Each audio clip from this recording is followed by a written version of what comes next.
Sorry, due to some of the problem, the last part of the previous video is little bit disturbed at the end. So I'm continuing from that in this video, talking about the relation between the edge length and radius in case of body centered cubic unit cell.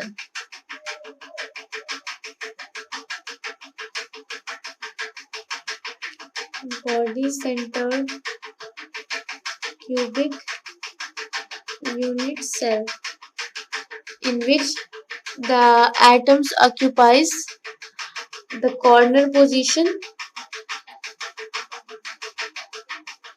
the center of the body,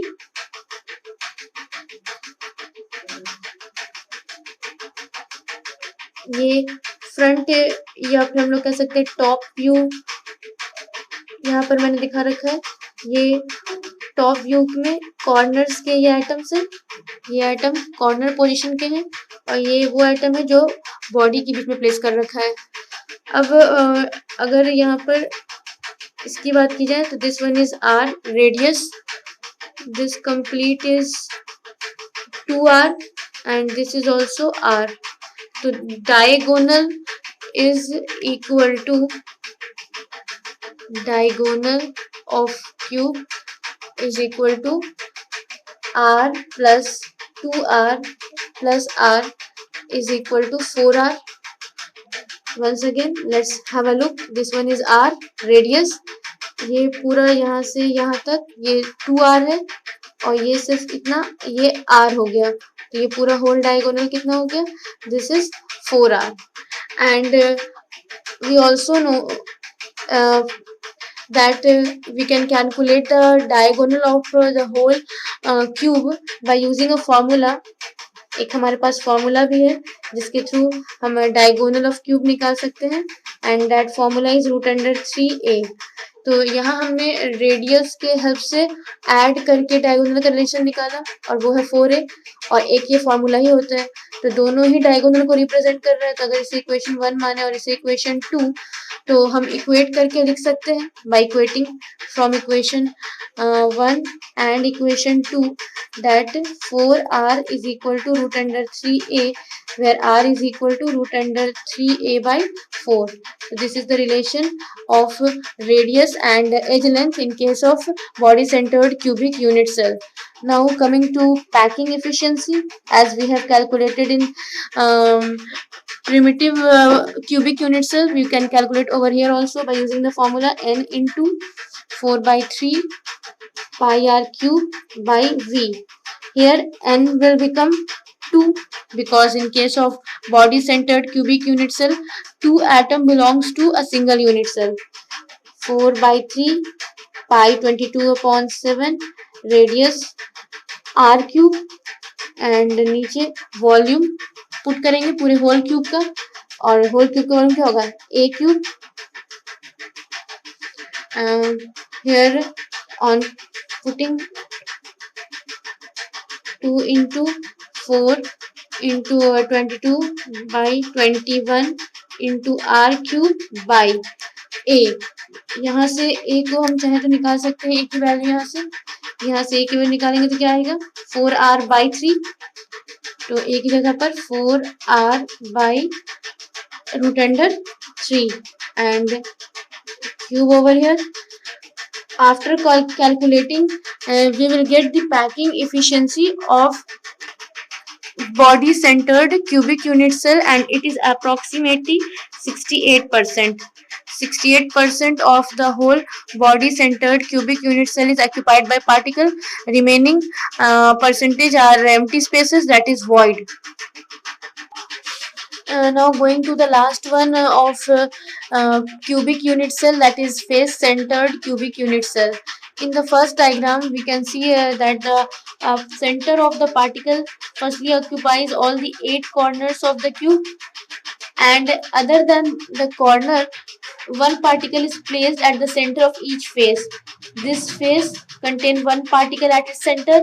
In the same way, this face also contains a particle at its center. Same way, all the 6 faces contain one particle at its center.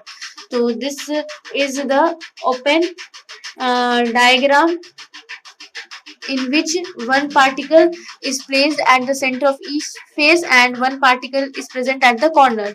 Now coming to this space filling diagram in which the lines between the particle is omitted. These are the particles at the corner position, while these are the particle which is placed at the center of faces. This is space filling diagram. Space filling diagram. And moving to the middle diagram, which is most clear and appropriate, which shows how much of the atom belongs to a particular unit cell. Corner की बात तो वही पीछे से repeat होगी कि हर एक corner पे रखा हुआ पार्टिकल सिर्फ अपना 1/8 पोर्शन किसी एक यूनिट सेल को प्रोवाइड कर रहा है।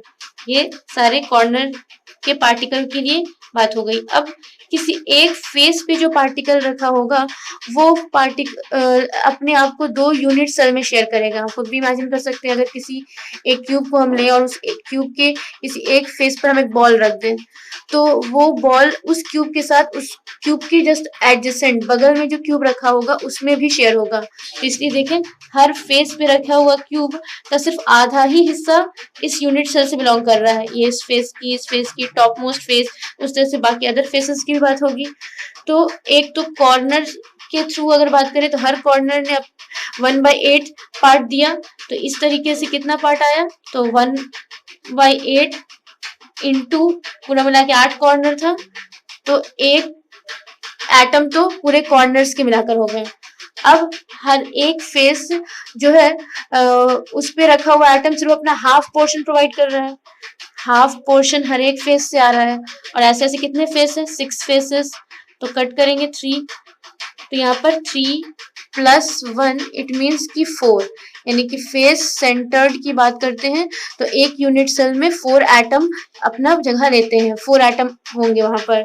ये हमें इस एक्चुअल डायग्राम से पता चल रहा है, जिस एक्चुअल कितने एटम कंट्रीब्यूट हो रहे हैं वो इस डायग्राम में दिख रहा है, और वो 4 हैं। अब इस face centred cubic unit cell में इतना तो हमें पता चल गया कि एक यूनिट सेल से 4 एटम बिलोंग करते हैं। अब यहाँ पर again radius r and edge length की रिलेशन की बात कर रहे थे, relation between radius and edge length. तो that relation is like this. एक तो हम लोग अगर कैलकुलेट करके निकालते हैं तो कैलकुलेट करके निकालने पे हमें साफ पता चलेगा कि ये पूरा एक डायगोनल अगर हम लोग ले लेते हैं तो किसी एक फेस में, ये फ्रंट फेस है, इस फ्रंट फेस को हम लोग यहाँ सेपरेट बनाते हैं। तो इस फ्रंट फेस में एक एटम यहाँ है, एक एटम इधर है, एक इधर, एक यहाँ और एक यहाँ सेंटर में प्लेस्ड होगा। ये फ्रंट फेस को हमने यहाँ पे शो कर रखा है।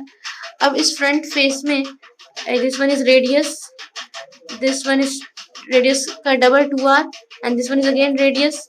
तो ये पूरा होल जो है वो कितना हो गया, 4r। Diagonal is equal to 4r।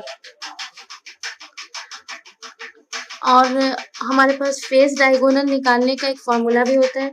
Diagonal of face is equal to कितना होगा, √2a। तो ये डायगोनल हमने रेडियस के हेल्प के थ्रू कैलकुलेट करके निकाला, और ये डायगोनल के फॉर्मूला है। जब इसे इक्वेट करेंगे from equation first and second तो हमें रिलेशन क्या मिलेगा, √2a is equal to 4r, where r is equal to √2a/4। तो ये हो गया रेडियस और एज लेंथ के बीच का relation face centred cubic unit cell में। And lastly coming to packing efficiency, अगर हम लोग पैकिंग इफिशियंसी की बात करें तो हमारे पास फॉर्मूला है n × 4/3 πr³ हेयर n निकाल चुके हम लोग कि एक face centred cubic unit cell में n की वैल्यू क्या होती है, n की वैल्यू हो जाएगी 4, क्योंकि 4 एटम बिलोंग करते हैं किसी एक यूनिट सेल से।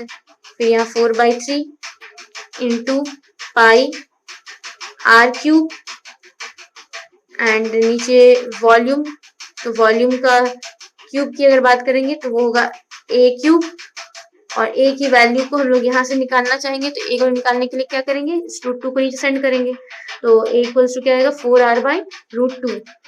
4r/√2, तो ये हो जाएगा इधर 4 × 4 × 22/21 इंटू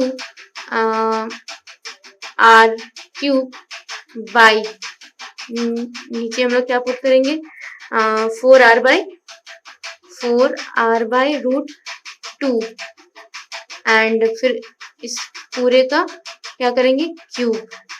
इस पूरे को हम लोग कैलकुलेट करेंगे तो हमें packing efficiency and that packing efficiency will be approximately 74%. It means we can say among the three types of cubic unit cells, one is primitive, another one is body centered, and the last one is face centered. The most efficiently packed one is this face centered, and the least efficiently packed is the primitive one. So these are the detailed information of the three types of cubic unit cells.